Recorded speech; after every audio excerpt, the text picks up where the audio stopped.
Принц and Нищий, The Prince and the Pauper, Mark Twain. Chapter 4. The Prince's Troubles Begin. Several hours passed before the little prince was left in peace by the crowd.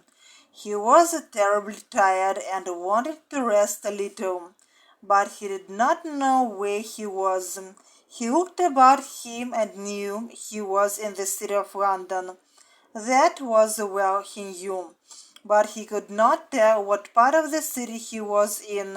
He walked on for some time, then rested for a few moments, and then again began to walk. Soon he came to a square where he saw a crowd of boys who were running, jumping, playing ball and other games. When they saw the prince, they stopped playing and gathered around him. One of the boys asked him, "Who are you and what do you want here?" "I am Edward, Prince of Wales," answered the prince, "and I want to ask you the way to the king's palace." A loud laughter was the answer to his words. "I am the prince, and you mustn't laugh when I speak to you." These words brought a storm of laughter. The boy who was the first to speak to him shouted to his comrades, "You pigs, you slaves of the king, his father, where are your manners? Down on your knees, all of you, before his highness and his royal regs." All of them fell on their knees before Edward. For them it was like playing a game. They laughed and bowed mockingly. The prince pushed the nearest boy with his foot and said angrily, "Take this for today, and tomorrow morning I shall hang all of you." Well, this was not a game. The laughter stopped at once. The boys were also angry now. Some of the boys shouted, "Do you think you can push us with your foot? You are going to be sorry for that. Where are our dogs?" A crowd of boys who were running, jumping, playing ball. Толпу мальчуганов, которые бегали, прыгали, играли в мяч. "Down on your knees, all of you. Ну-ка все на колени." For them it was like playing a game.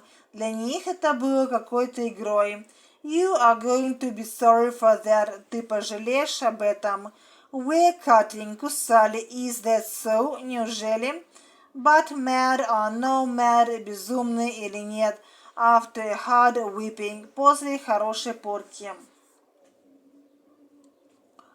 In a minute the boys started beating him, and the dog's teeth were cutting his arms and legs. When they finished beating him and went away, the prince felt terribly unhappy. He thought he could not walk, so tired he was, and he had many bruises on his body. He did not know the part of the city he was in. He thought, "I must find Awful Court. When I find it, Tom's parents will take me to the palace and everything will be well." The wind rose and it began raining. The prince was cold now. He walked on and on. Suddenly a big drunken man caught him by the collar and shouted, "Why are you out so late at night, and today you haven't brought me any money? If I do not break your legs and arms, then I am not John Canty, your father." "Are you John Canty? Is that so? Are you really his father? How glad I am! Hurry up now. Lead me to the palace and take your son Tom home." "My son? What do you mean? If you are not my son, I don't know who is then." "Oh, please, please," said the poor prince. "Let us hurry. I'm so tired. When you take me to the king, my father, he will give you so much money that you will become quite rich. Please believe me, I ask you, I am really Edward, Prince of Wales."